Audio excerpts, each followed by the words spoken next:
Hello বন্ধুরা, এই দেখো মাঠে চলে এসেছিলাম ঘুরতে আমি আর আমার বর। তো আমার বর এসেই মাছ ধরতে নেমে গেছে।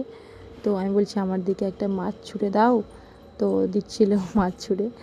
তো আমি বলছি আমার হাতে দাও, তা বলছে না, একেবারে উঠে গিয়ে তোমার হাতে দেবো। আমি বলছি ঠিক আছে। তো অনেকক্ষণই প্রায় মাছটা ধরছিল। আমি বলছি আর ধরতে হবে না, প্রায় সন্ধে হয়ে গেছে, উঠে আসো। তাই চলে আসলো। এসে আমার হাতে বলছে যে এটা জলে দাও, নইলে মাছগুলো মরে যাবে। তো আমি বলছি দাও। তো মাছটা নিয়ে নিলাম, হাতে নিয়ে তোমাদেরকে দেখাচ্ছিলাম। দেখো মাছটা কী মাছ বলো তো বন্ধুরা, তোমরা যদি জেনে থাকো তো অবশ্যই কমেন্টে বলো।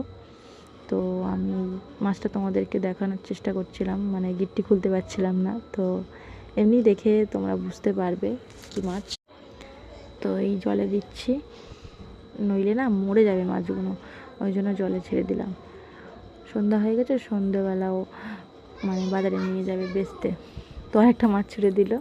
আমি বলছি হাতে তো